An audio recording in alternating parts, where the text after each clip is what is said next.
واده یعنی چې د نورو علاجو څخه انسان نا امید سي بیا نو دا شول کیږي. ځکه رسول الله صلی الله علیه وسلم فرمایي الکی آخر الدواء. نو په دغه داغېدو سره وینه ودرېده، خو یو څه موده وروسته بیا د زخم خوله خلاصه سوه او بیا وینه بهېدل شروع سوه. دلته نو رسول الله صلی الله علیه وسلم امر وکړي چې سعد ابن معاذ رضی الله تعالی عنہ دی مسجد نبوي ته بوتل سي او هلته دی علاج وسی. سعد رضی الله تعالی عنہ یې مسجد ته بوتي، هلته خیمه ورته ودرول او هلته علاج کړي. او هغه څوک چې د زخمیانو علاج کاوه د انصارو څخه یو شذو چې نوم یې رفیده و، او دا په اسلام کې هغه اوله ممرضه یا نرسه یا جراحه ده چې د زخمیانو علاج کوي. خیر، دلته په مسجد نبوي کې د سعد ابن معاذ رضی الله تعالی عنہ علاج کیږي.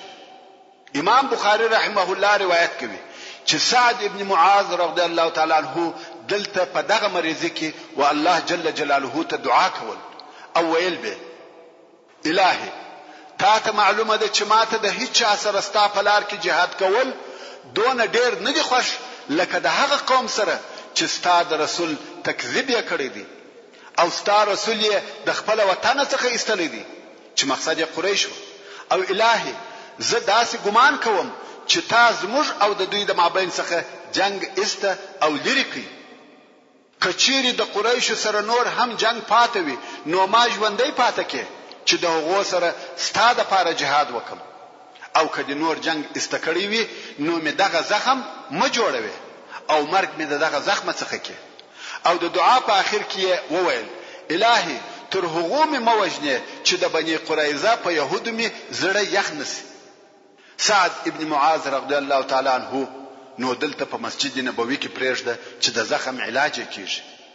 هلته په خندق کې پر مسلمانانو ډیره سخته او ټینګه محاصره لګیدلې ده، تر داسې اندازې چې رسول الله صلی الله علیه و آله وسلم تر یو منځ ورسته خپل رب عز وجل ته دعا وکړه او ویل اللهم استر عوراتنا، اللهم آمن روعاتنا، اللهم منزل الكتاب سريع الحساب اهزم الاحزاب، اللهم اهزمهم وزلزلهم.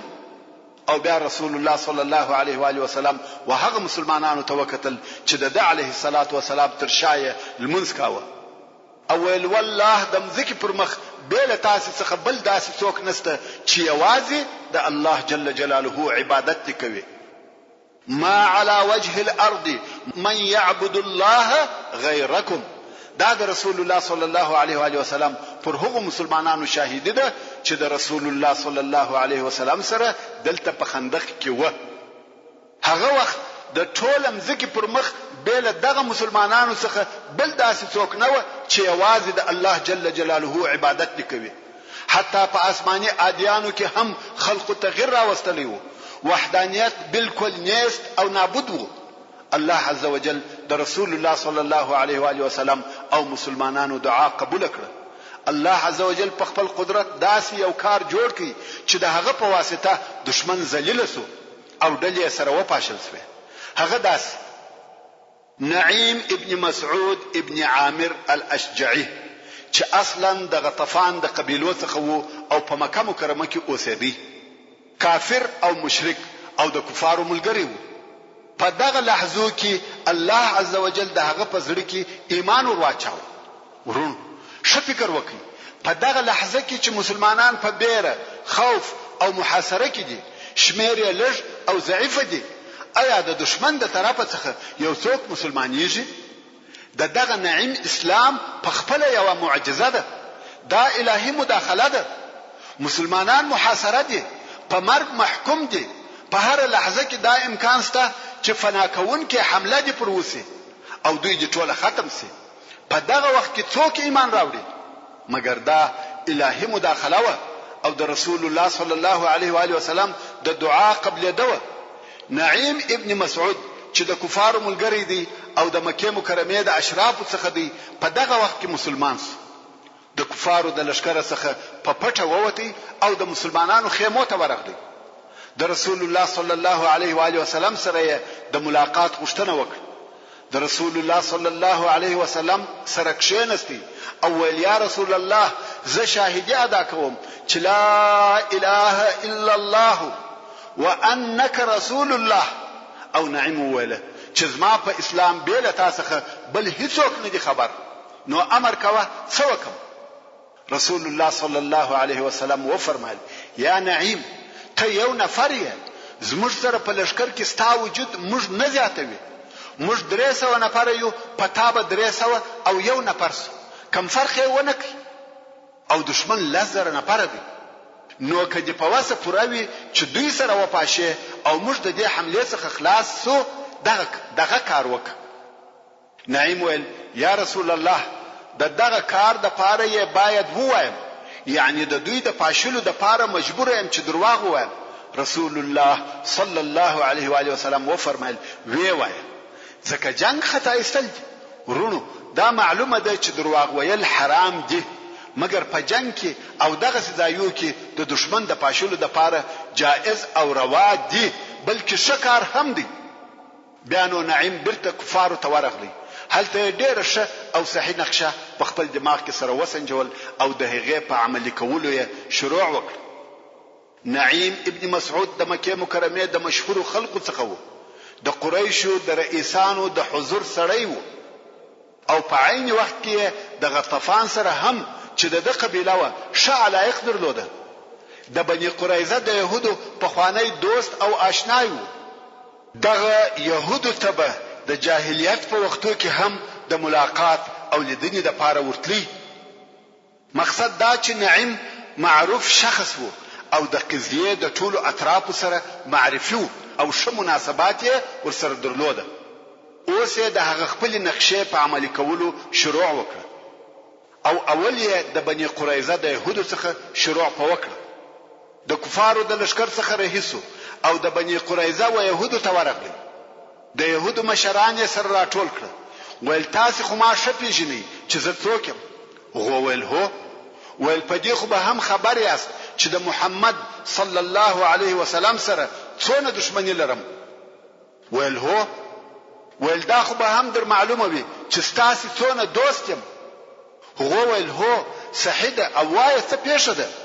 د ویل خبره دا ده چې قریش ستاسو په مثل نه دي، دغه شهر ستاسو شهر دی، په دغه شهر کې ستاسو مالونه دي، ستاسو اولادونه او ښځې دي، تاسو نسئ کولای چې دغه وطن پرېږدئ او بل ځای ته ولاړ شئ.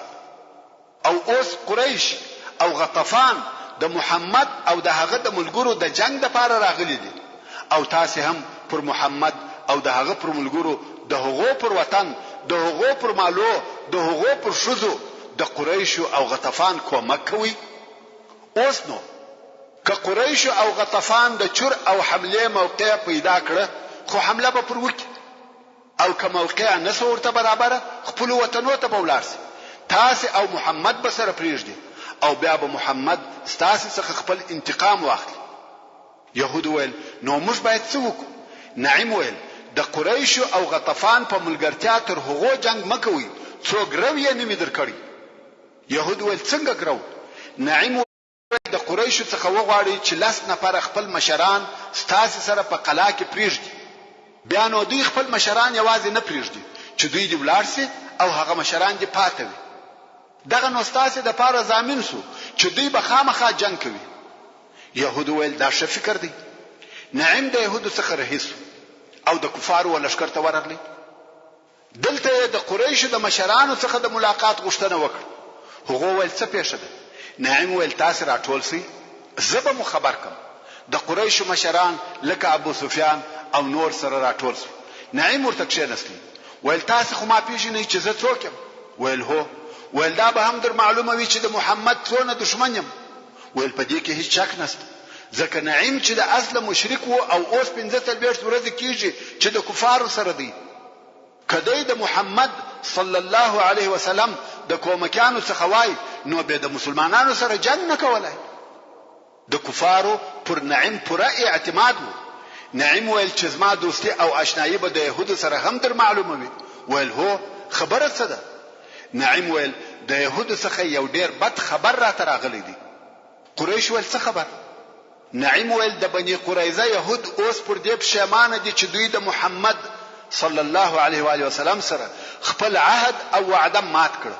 محترم ورونو، زموږ د بحث پاتې حسابه ان شاء الله تعالی پراتونکو کې واورئ.